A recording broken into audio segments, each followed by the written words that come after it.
setiap pekerjaan yang diberikan, kamu harus menghitung berapa kemampuan kamu mengerjakan pekerjaan itu di luar dengan ditambah kerjaan lain-lainnya.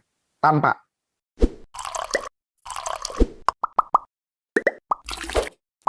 Sebelum Anda lanjut nonton video ini, silakan Anda subscribe, like, dan share kepada teman-teman Anda sehingga channel ini bisa bertumbuh. Halo NLPers, balik lagi sama aku Aulia di YouTube channel Coach Antoni Syarif yang akan membahas seputar NLP untuk bisnis.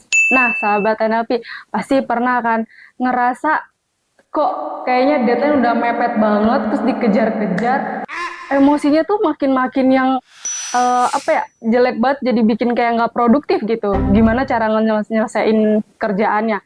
Nah, teman-teman pasti pernah kan ngalamin seperti itu. Nah, gimana sih cara ngatasinnya? Yuk langsung aja kita bahas dengan Coach Arif. Halo Coach. Halo. Ya, apa kabar Coach? Baik. Alhamdulillah. Ya, gimana? Sambil minum kopi ya? Boleh, Coach. Ya, saya belum ngopi seharian. Adi udah ngopi dua kali kayaknya. Oh iya. Udah ngopi, udah ngerokok, udah macem-macem. Biasanya belum ngopi malah. Aduh. Ya, gimana? Oke, gini Coach. Ini kan udah mau akhir tahun, mereka mau ganti tahun. Terus kayak kok ngerasa kerjaan kok yang sebelum-sebelumnya masih ada gitu, yang ketunda gitu kan. Terus yang ini hasil evaluasi. Ya. Oh, maksudnya evaluasi tahun lalu ada pekerjaan-pekerjaan yang belum bisa bekerja dengan baik gitu ya. Masih ada yang ketunda gitu intinya. Oke, satu. Nah, terus kan pasti kan dari atasan kok ini belum gitu kan, padahal udah lama gitu. Terus gimana sih Coach? Kan pasti kan dari kitanya yang emang nunda dikejar kayak gitu juga nggak enak gitu. Terus kayak emosinya, iya pasti orang kerjaan gini gitu. Kayak numpuk gitu jadinya. Terus itu kenapa sih bisa muncul kayak gitu Coach? Atau gimana bisa emosi itu muncul terus? Nah, ini banyak nih pertanyaannya. Jadi kalau saya ngeliatnya gini dulu satu-satu dulu ya. Kenapa kerjaan itu menumpuk? Kalau saya mengatakan kerjaan itu kenapa menumpuk, biasanya kan bisa jadi karena prioritasnya kurang tepat. Oh, oke. Ya dong. Iya. Kerjaan itu prioritas kurang tepat, maka pekerjaan menjadi menumpuk. Betul. Nah, kesatu. Yang kedua, pekerjaan itu menumpuk bisa jadi karena kamu salah menentukan deadline-nya. Kan pernah kan, saya contoh juga waktu kemarin saya bilang, kok kamu ngasih taunya tanggal segini, kalau saya bilang kecepetan gitu kan. Bener kan? Iya. Itu kan karena kamu sendiri yang itu. Saya bilang, yakin loh. Saya aja nggak meyakini gitu loh. Tapi kamu yakin gitu, dan ternyata omongan saya bener kan? Iya. Gitu loh. Jadi sebenarnya menumpuk itu bukan menumpuk, tapi karena kamu yang kurang tepat menentukan dari sebuah deadline. Mungkin kamu mengukur dirimu itu terlalu canggih. Bagus sih, tapi bahaya. Jadi kalau saya, cara mengukur kemampuan saya untuk melakukan pekerjaan adalah setiap pekerjaan yang diberikan, kamu harus menghitung berapa kemampuan kamu mengerjakan pekerjaan itu di luar dengan ditambah kerjaan lain-lainnya. Tanpa. Oh. Jadi asumsi dulu kalau kita mengerjakan sesuatu, oh kerjaan ini kita butuh waktu 16 jam gitu ya, 16 jam gitu kan. Yang lama kan bukan pekerjaannya sebenarnya, karena ada proses berpikirnya kan. Iya. Pada saat pemisahan data, berpikir dan sebagainya. Ya berarti kalau saya dalam sebuah pekerjaan, coba kamu evaluasi di bagian mana yang kamu agak lama. Kan ini kerjaan panjang nih. Di bagian mana yang kelihatannya agak lama. Nah, kita kalau melakukan sesuatu, kita tuh merubah beberapa bagian dulu. Nggak mungkin semuanya bisa diubah. Di bagian mana contoh? Mungkin di bagian tengahnya. Contoh. Saya kalau saya mau buat sebuah modul baru. Iya. Saya bikin modul tuh termasuk relatif cepat. Tapi lamanya di mana? Proses di ketika mengumpulkan bahan. Maka saya memutuskan ketika mengumpulkan bahan tuh saya taruh di luar jamnya kerja. Jadi pada saat ngerjainnya akan jadi baik-baik aja. Ya, jadi makanya kenapa saya mengatakan saya akan baik-baik aja, yang penting udah tahu dulu nih. Oh, problem saya di sini. Yang bagian ini yang saya akan coba dipercepat. Jadi jangan kamu berusaha untuk mempercepat setiap bagian, enggak. Tapi hanya semua bagian bukan. Jadi mempercepat hanya satu bagian dari seluruh pekerjaan. Coba kita contoh ya. Ini kan berkaitan satu pekerjaan kayak tentang menganalisa, bikin laporan analisa ya, laporan analisa. Coba kalau kamu bagi dari bagian, kira-kira bagian apa yang pertama kali? Pertamanya ada bagian apa? Nyatuin data. Nyatuin data. Berarti memindahkan data. Iya, memindahkan Oke, data. memindahkan data. Kedua, Mengkategorikan, karena itu kan, mengkategorikan. iya. Betul, setuju. Jadi memindahkan dan mengkategorikan. Heeh. Oke. Atau nggak kebalik. Pertama mengkategorikan dulu baru pindahin. Kalau saya mindahin dulu jadi satu Excel, ya kan tadinya ibaratnya ada beberapa Excel. Nah, terus itu dijadiin satu dulu di laman satu sheet, itu baru dikategoriin. Oke. Bagian mana dari dua ini yang lambat? Yang lambat kategori ini. Nah, kenapa nggak dibalik? Misalkan udah baca nih, Mm-mm. udah bikin langsung kategori. Diasumsikan ada kategori. Hmm. Kamu yang membuat kategori dan setiap kategori apapun yang keluar nanti di sana dimasukkan lagi jadi tambahan kategori baru. Oh. Kebayang nggak? Kebayang nggak? Iya. Ini baca nih, saya udah membuat kategori, kategori. Masukin aja dulu kategori yang ada. Loh, tapi ini ada data nih, yang rupanya nggak masuk kategori. Ya saya buat kategori baru nanti. Oh, iya paham. Kenapa saya melakukan itu? Karena saya tahu saya nggak bisa sempurna. Tapi ketika mengerjakan sesuatu, itu ketika mengerjakan, saya memasukkan data, menurut saya itu adalah yang terbaik dari hasil yang saya per hari ini. Ya memang kalau kamu lebih lama lagi, 2 jam lagi, mungkin akan jadi lebih bagus. Kalau saya nggak akan mengorbankan itu. Kenapa? Ini gambarannya. Kenapa saya mengatakan itu? Ini menarik. Iya. Dulu, perusahaan kita tidak pernah membuat itu. Oh. Terus menjadi bisa membuat itu suatu progres loh. Iya. Nah, dari membuat sesuatu itu menjadi progres, kan nggak perlu langsung sempurna dong. Kalau saya ngeliat ada kemajuan ke depan, itu udah progres. Bukan hasil sempurna, saya nggak butuh itu. Nah, itu yang membuat lambat. Nah, maksudnya? Iya.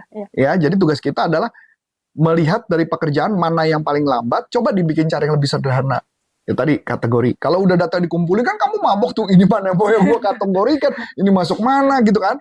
Bener nggak? Iya. Setelah udah dikategori kecil-kecil, kan karena kamu melihat data banyak ke kecil. Kalau saya nggak mau, saya ngeliatnya datanya banyak, saya ngeliatin saya yang bikin dulu kategorinya. Oh. Jadi yang kecil-kecil itu ngikutin kategori saya.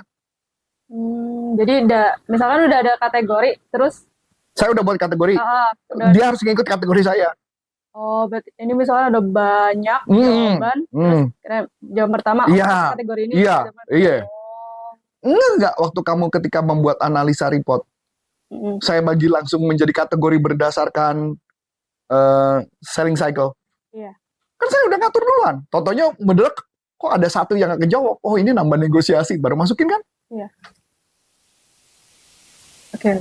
Beda dengan kalau kamu lihat data banyak, terus kamu kumpulin. Terus baru mikir, ini kategori apa ya? Kelamaan. Oke. Oke? Iya. Udah ya, satu bagian. Setelah kategori, apa lagi? Yang lama?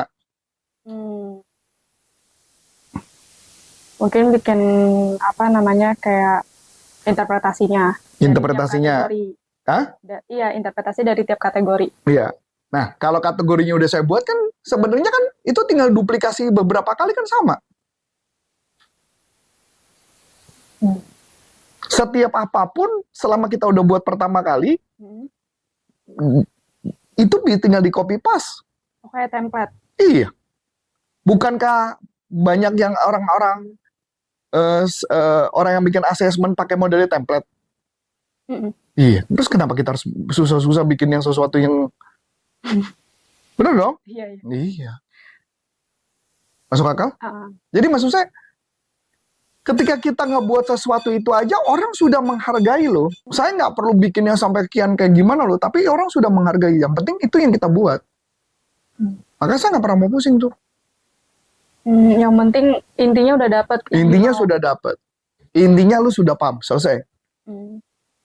Ketika saya, kan kamu juga tahu, ketika nanti saya menjelaskan, kamu yang udah jelasin saya kan, kepala saya menerjemahkan lagi kan? Iya. Jadi nggak ngebuang waktu gitu loh. Kalau mama kita pikir satu, dipikirin kelamaan. Udah pokoknya pikirin dulu, masukin, kita udah bagi berdasarkan kategori yang udah kita punya, nggak usah menciptakan kategori baru, nggak usah. Itu aja bahannya. Nah itu, jadi paham ya, kenapa pekerjaan menumpuk? Karena kita tidak tahu bagaimana cara melakukan pekerjaannya. Oke. Ya, nah jadi kalau kita sudah tahu, kita bisa menentukan nih prioritasnya mana. Misalkan begitu juga dari data atau apapun, kita bisa prioritas. Setiap pekerjaan itu ada prioritas dan sebenarnya bisa kekejar semua, nggak mungkin nggak.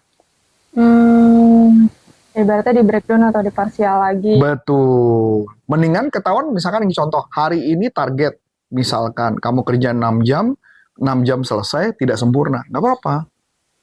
Tapi kamu kerja besok, setengah hari lagi, kamu buat yang tidak sempurna menjadi sempurna, bukan jauh lebih cepat. Iya. Iya. Daripada dari awal kamu rencana udah bikinnya sempurna. Karena biasanya kadang mikirnya harus gini. Enggak perlu. Oke. Kan bikin segala sesuatu gitu ya, bikin segala sesuatu, bikin dulu, pokoknya jadi dulu. Sama aja, kalau kamu perhatikan banget ya. Saya bikin PowerPoint, kalau mama saya ngumpulin data, itu jelek loh. Nggak tahu nggak apa enggak. Saya nggak bikin, jelek banget saya bikinnya. Oh, tulis aja udah, bodo amat jelek. Begitu ada pelatihan, baru saya buat bagus. Mempercepat proses saya dong. Yang penting ada dulu. Ada dulu. Yang penting ada dulu. Pada saat di ngerjain kan jadi lebih cepat kan. Jadi itulah cara kerja saya. Saya buat dulu template-template yang sekian banyak. Jadi kalau nanti ada project, saya udah nggak diganggu. Kalau perlu nih, suatu saat nanti ada project lagi, kamu bisa ngerjain dalam waktu setengah hari selesai. Buat template-nya. Pekerjaan segala sesuatu kalau bikin template, kalau istilah saya kayak gini, bahkan seorang Adi pun bisa ngerjainnya. Oh, kan bingung kan? Apa mungkin? Nah, bisa dibuat mungkin. Caranya? Ada aplikasi. Iya, aplikasi. Bener dong?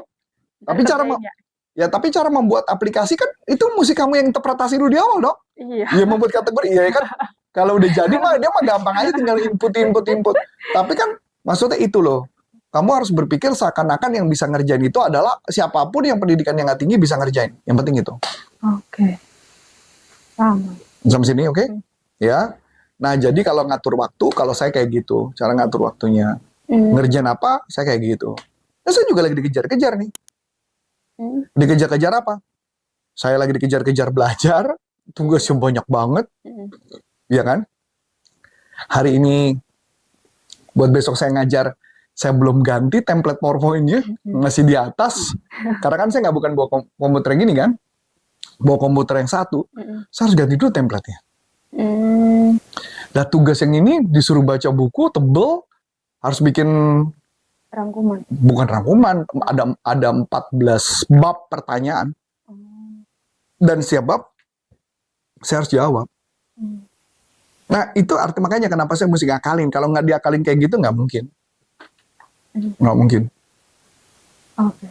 Berarti kalau misalkan ada pekerjaan itu coba dilihat di parsial dulu, di breakdown dulu, mana yang sekiranya membutuhkan waktu lama. Yap. Itu yang dikerjakan terlebih dahulu. Kerjakan lebih dulu. Jadi yang lama itu kerjakan dulu, bikin kategori, dibikin sesimpel. Jadi kepala kita, gimana cara simpelnya? Ada cara lebih simpel nggak? Ada cara lebih simpel nggak? Setiap saya ngerjain selalu mikir, ada cara lebih simpel nggak? Ada cara lebih simpel nggak? Ada cara lebih simpel nggak? Bikin cara simpel lah. Nggak usah berat-berat. Saya juga nggak akan minta yang berat-berat kayak apa juga nggak akan minta. Itu gambarannya kayak gitu. Oke, menarik nih teman-teman. Jadi buat teman-teman nih kalau misalkan udah yang mikir jauh banget, udah dikasih kerjaan nih, terus mikirnya kok yang jauh harus perfect, harus yang bagus gitu. Sebenarnya tuh nggak gitu caranya. Nah, buat teman-teman, kalau misalnya ada pertanyaan bisa tulis di kolom komentar ya. Cukup sekian dari aku, Aulia. Dan saya Coach Antoni Sarif mengucapkan terima kasih, sukses buat Anda, dan sampai jumpa NLP for Business untuk Indonesia. Bye-bye.